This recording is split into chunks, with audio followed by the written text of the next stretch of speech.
So again, if you want to jump on this open mic list, let me know. Come on over here and talk to me. I got a sign-in sheet for you. DJ Cuddles, take us away with a clip. What's up, y'all? What's up? My full name is Miles Justice Hardingway. To see what that's important in a second. I'm 16. I'm from the People's Republic of Brooklyn. Okay. That's about it. This piece is called "Justice Is My Middle Name." Okay. It's a promise, it's an obelisk of hope never forgotten. This monument of syllables is polished in the washed out tears of columnists and colonists and lawyers and slaves breaking their chains just to be faced and named destroyers. It is blood and it is bloodshed, spoken history that's unread and unlearned, because spurned is the story of the victims. Only victors live in glory, but it's still hot embers right down the gory tales and the charcoal lines of races they create. And as progress sets a snail's pace forwards into the future and the last fumes of righteous folly fails, justice remembers. It is a made-up-ass name.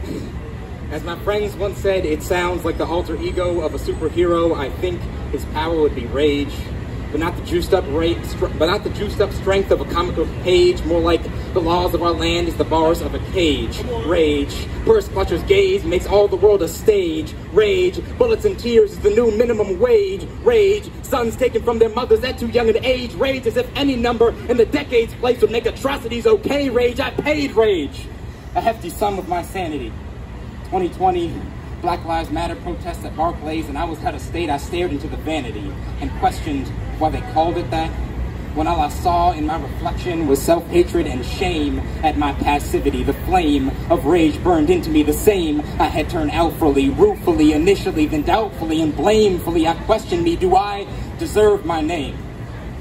It is screams in the silence when there needs to be a sound. It is fighting for a friend who's been hit while he's down. It is a homeless man sleeping on the seats of an empty subway. It is two men standing leaning against the doorway. It is those men banging with a stick, the sound of gunplay on the metal pole where he rests his head. It's midday, so a sun ray hits his eyes, and it's doomsday on a Sunday, and they slip out jeering through the archway. And someday, I want to have the audacity to wish to stop the replay of that moment in my mind, or to stop wishing I could go back in time and change it. I think justice is never seeing that sunrise. I think justice is always questioning whether it's an assignment or a blessing, or weakening or strengthening or deafening and threatening, or welcoming this reckoning with its meaning. I used to think we lived in lifetimes, but trust we reside in seconds, between the moments, between love and lust, between when righteousness and fury turns to righteous fury. Clearly us is not them, and it can't be. And why can't you understand me as I sip tears from a canteen and I pay up on the ante? Am I not manly enough? Come on. And as we in the world crumble to dust, can it be just us? Justice never comes easy, but I'm always looking around the corner to try and find its meaning. It's more than a name, more than a title, it's a claim. And as they taught us in school, every claim needs its evidence, proof of its relevance, proof I don't just sign it on the line for the hell of it, proof that mine is not the justice of a system of malevolence that keeps my people's voices in irrelevance. They pledge us this: true equality is their system, but really it's just assist. Justice is the search for a proof that can't exist. Thank you. Okay! Wait. That was a what? First draft! Okay. See, I see what's happening here, okay? Everyone came to first draft and we're gonna drop first drafts today. Okay, cool. I love that. Awesome, that piece is fire. All right, so with that being said, I'm actually gonna remix this list up again. Yo, can we make some noise for our next poet coming up? Yo, it is Stephanie!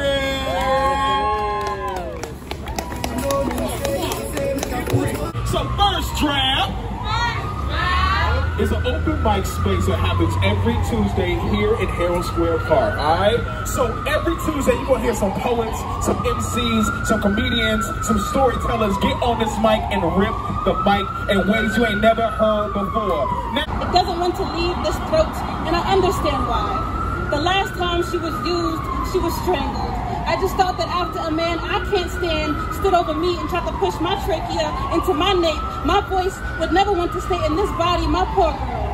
I tell people I lost her, but I still feel her flare in my chest We are blood-curdling screams trapped in a bottle. We are unsteady hands, always, with or without nerves, and I thought rage was enough to make stories worth telling. Maybe if I speak with my chest, I could shake a room, but what is this chest when I can't breathe? An artist, a producer, and a songwriter. Today I will perform for you a song that's not accompanied by a beat of any sort, because I'm still working on it. It's a first draft.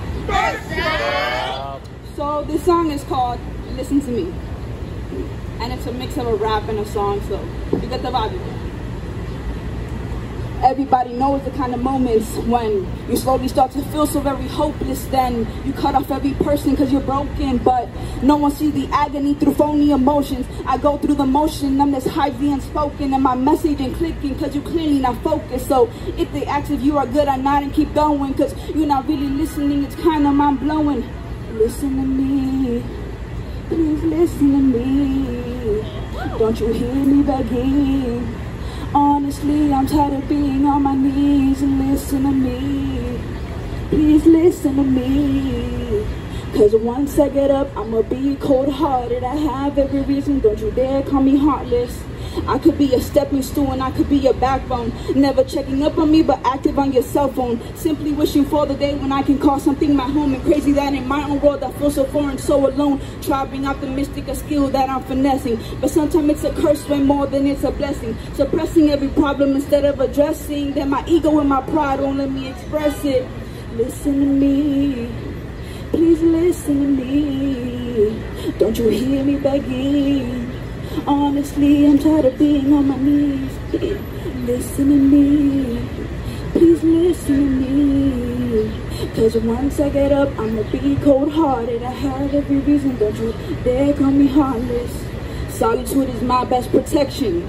I'll be playing therapist in my own session, opening the closed doors at my own discretion. Ain't nobody here to spread my confessions. Daytime helping others, in the nighttime my depression. If I quit my job, then I neglect them. And if I do a part-time, I am selfish. So no reciprocation, it's overwhelming. I admit, I'm becoming so bitter and cold. I don't want to grow up to be bitter and old. So I learned to be cautious where I plant my seeds, hoping that one day I will reap what I sow. Hoping that it's not just words that I spoke. Hoping that my presence is not another ghost. Hoping you understood that under this armor has a soul that is waiting for its time to unfold.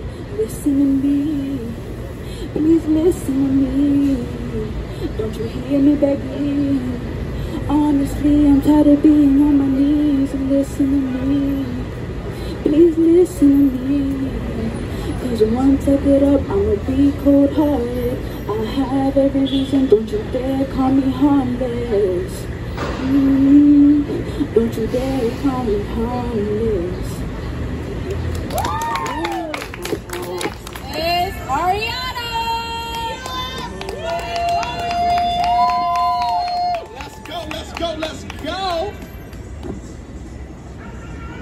Can y'all hear me? This is called Designer Whitewash Jeans. To the white girl at the library who keeps pulling me over, mind your Gucci while I mind my cell phone. While I stay in my Blackwood, stay in your Birkin. I saw you lurking with the target on my bag since you can't aim at my back. I felt my heart beat as if you asked for my license and registration. You might as well have, since you inspected my identity with the question as loud as police sirens. You say everyone has it. You mean black people, that's it. Get it right, this here is black-owned exquisite. Made with community, keep your hands off it. How dare you touch this? You want this gem because you're the only one without it. Because it is trending.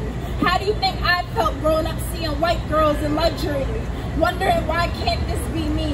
Why can't luxury be accessible to every black person I see? You want to rock a self-easy in dirty Air Forces and overpriced Lululemon, call that shit fashion?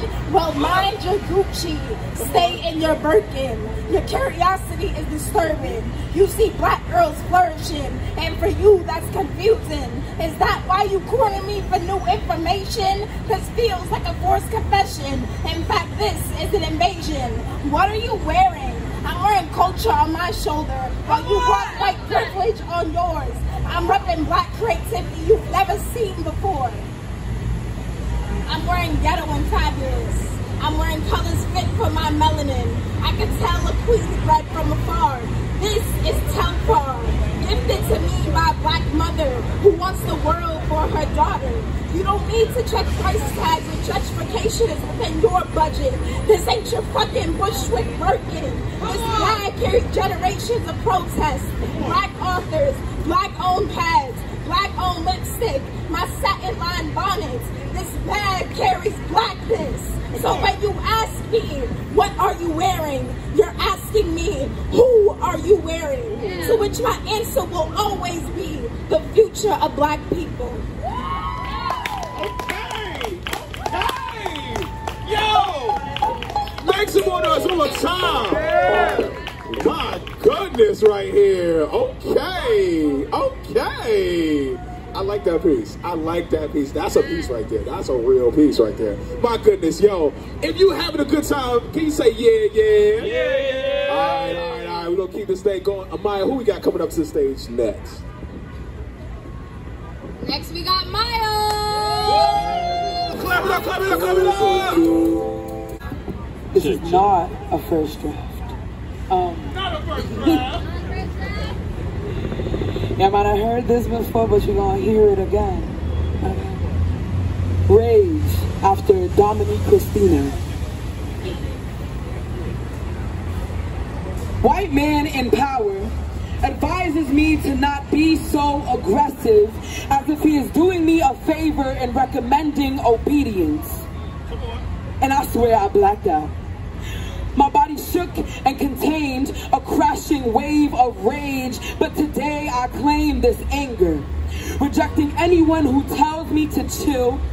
I affirm I was born hot, flowing slowly through land like molten lava, searing holes in the flesh of whoever lays a hand on me the wrong way. I guess they had never seen the beauty that fire can sizzle into existence.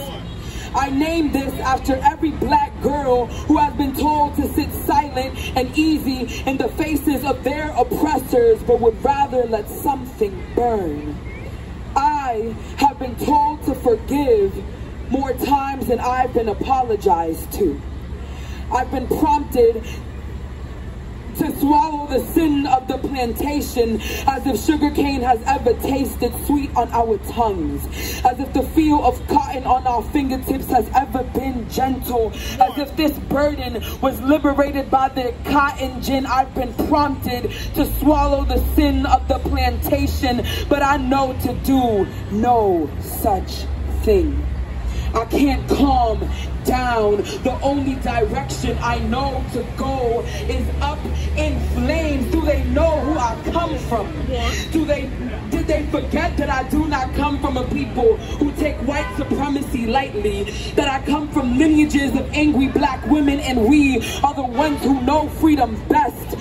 Remind them that I am the first brick thrown at Stonewall. I am scattered merchandise in a Target in Minneapolis, a shattered cop car window in Ferguson. I am machete blades to colonial throats in the Haitian Revolution. I am the rising fist of the Attica prison riots. I am growling stomachs in the hood. I am the candle lit at the memorial, the spray paint of a mural, the drink poured out and the balloon released in the air. Remind them that my ancestors never died. They have built shelter in my soul. They grew tails and gills on the ocean floor and birthed hurricane children.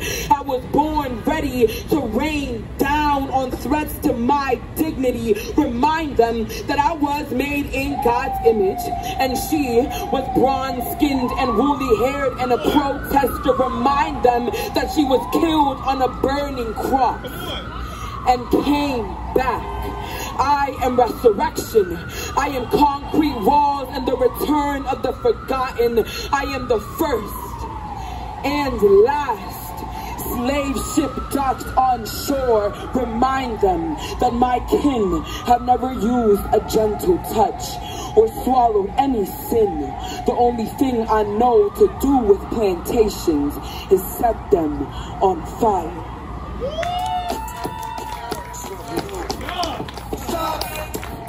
Yeah, can we make some noise one more time? Stephanie! Yo, okay. So, this is what we about to do. Hey, DJ Cuddles, give us a smooth track. We're gonna take a 2-minute little break to get this second mic set up, because we got something special for y'all coming up right now. DJ Cuddles, it's on you. I love it. Some gardeners teach from a book, while others listen to how the soil breathes. Some gardeners think all students are a monolith, while the best gardeners relish the opportunity to meet each plant's individual needs. I tell them I do this because I grew up in spaces that were never invested in me growing.